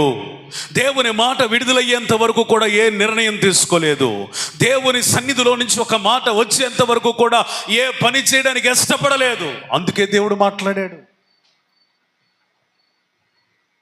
దేవుడు మాట్లాడితే నలుదిక్కుల చూడమన్నాడు. చూడమంటే అర్థం ఏంటి? అందుకనే అపోస్తలుడైన పౌలు అంటాడు, మేము వెలి చూపు ద్వారా కాదు, ఎట్లా నడుస్తున్నాం? విశ్వాసము ద్వారా. చూడటం అంటే వెలుచూపు ద్వారా కాదు, విశ్వాసం ద్వారా చూశాడు. ఇంకా నేనేమను అనుకుంటానంటే, చూడటం అంటే ఒక కొండ మీదకి ఎక్కి ఆ ఉత్తరం తూర్పు 4 దిక్కులు చూసి ఇదే అని అనుకొని ఉండడు. కానీ ఆ ప్రాంతములన్నిటిని కూడా, ఆ సరిహద్దులన్నిటిని కూడా అబ్రహాం ఏం చేశాడు? విశ్వాసంతో సంచరించాడు. స్తోత్రం. సంచరించాడు. హల్లెలూయా. తిరిగాడు, ఆ ప్రాంతంలో తిరిగాడు, ఆ సరిహద్దులను తిరిగాడు, వాటన్నిటిని విశ్వాసంతో చూశాడు. ఈ రోజున పరిశుద్ధ గ్రంథంలో ఇది అబ్రహాముకి దేవుడు దారాదత్తంగా, వారసత్వంగా, స్వాస్థ్యంగా ఇచ్చిన భూమిని వాళ్ళ చరిత్ర లేఖనాలు చెప్తున్నాయి. ఇశ్రాయేలీయుల చరిత్ర లేఖనాలు, బైబుల్ పరిశుద్ధ గ్రంథం, నీ చేతిలో నా చేతిలో ఉన్న పరిశుద్ధ గ్రంథం కూడా చెబుతుంది. ఇది ఇశ్రాయేలీల భూమే, వేరొకటిది కాదని ఏ ప్రభుత్వాలు, ఏ మనుషులో ఒప్పుకున్నా ఒప్పుకోకపోయినా దేవుడే ఈ బైబిల్ ద్వారా మాట్లాడడానికి గల కారణం ఏంటంటే, అబ్రహాము సొంతగా దాన్ని సంపాదించుకోలేదు. అందులో అబ్రహాము విశ్వాసం మిళితమై ఉన్నది. స్తోత్రం చెప్పాలి. స్తోత్రం చెప్పాలి గట్టిగా. వింటున్నారా? నువ్వేది సాధించాలన్నా, ఏది సంపాదించాలన్నా అందులో ఏమి చూస్తాడు దేవుడు? విశ్వాసాన్ని చూస్తాడు. విశ్వాసం లేకుండా నాకు అది కావాలి, ఇది కావాలంటే నీకు ఏది రాదు. ఒక పొలం రావాలన్నా, ఒక ఇల్లు కావాలన్నా, ఒక ఉద్యోగం రావాలన్నా, ఒక స్వాస్థ్యం కావాలన్నా, ఒక పోగొట్టుకున్నది నీకు వశం కావాలన్నా, నీకేం కావాలంటే విశ్వాసపు దృష్టితో దాన్ని చూడడం నేను నేర్చుకోవాలి. అది ప్రభు నీకు ఇస్తున్నాడని చెప్పాడు కాబట్టి ఎప్పటికైనా ఆలస్యమైనా ఖచ్చితంగా ఇస్తాడని నువ్వు నమ్మాలి. ఏమీ లేనట్టుగా నువ్వు బ్రతకకూడదు. నిరీక్షణ లేని ప్రజల్లాగా నువ్వు బ్రతకకూడదు.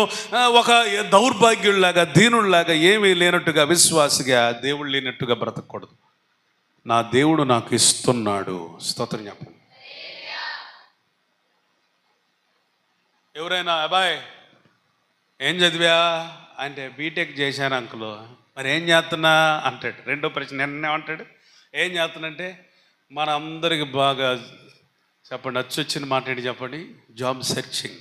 అసలు జాబ్ సెర్చింగ్ అనేది పెద్ద జాబు. జాబ్ సెర్చింగ్ అంటాం. కానీ వాళ్ళు అంటారు, నీకు ఇంకా రాలేదా ఉద్యోగం?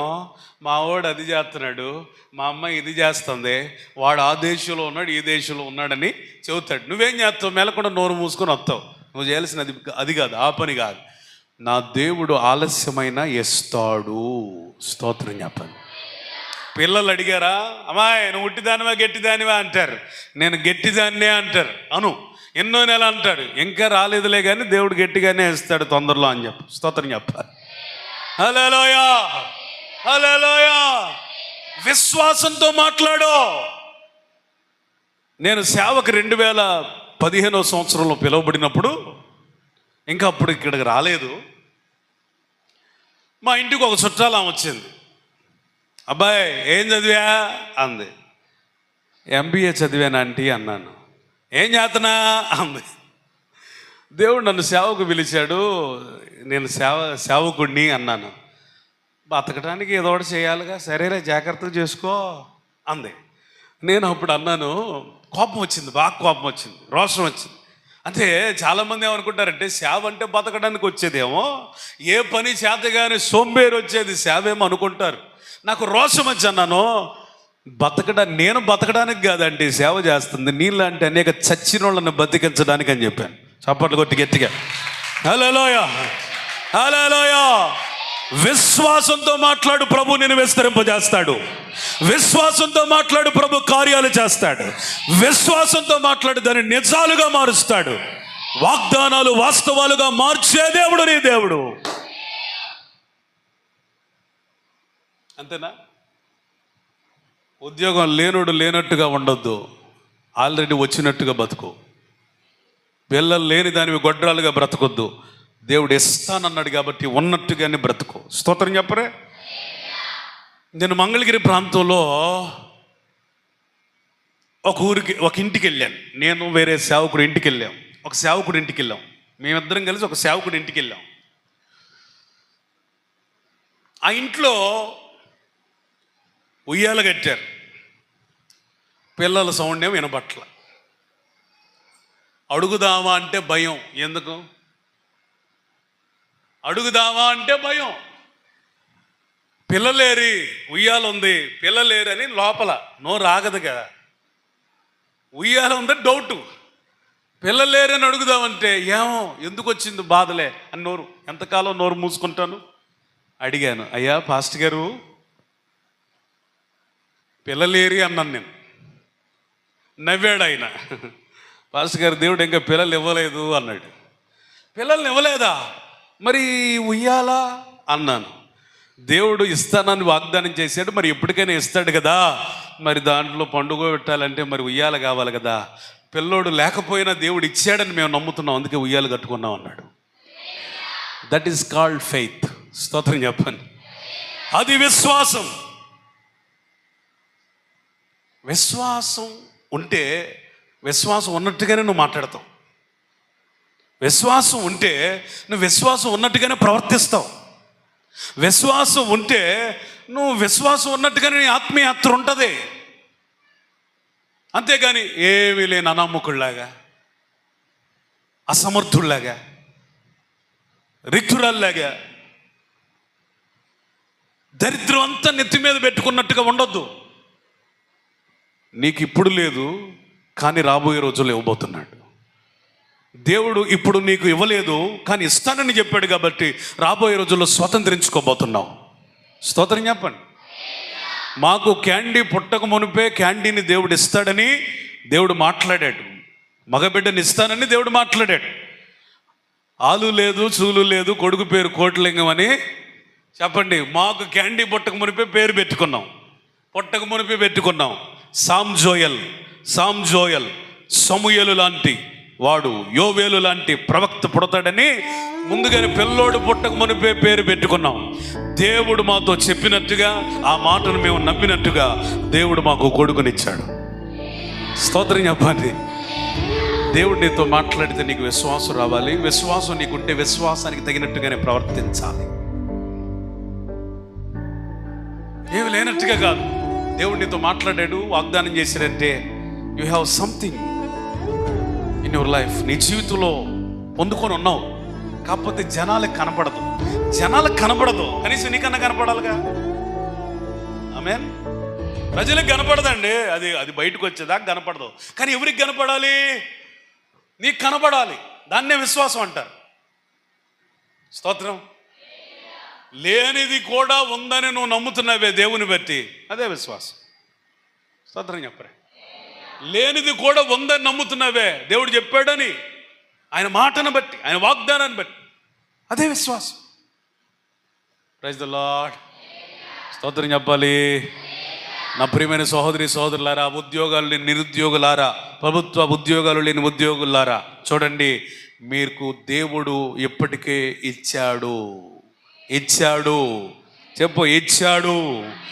నువ్వు ఇచ్చినట్టుగానే బ్రతకాలి, అలాగే మాట్లాడాలి, అలాగే ప్రవర్తించాలి.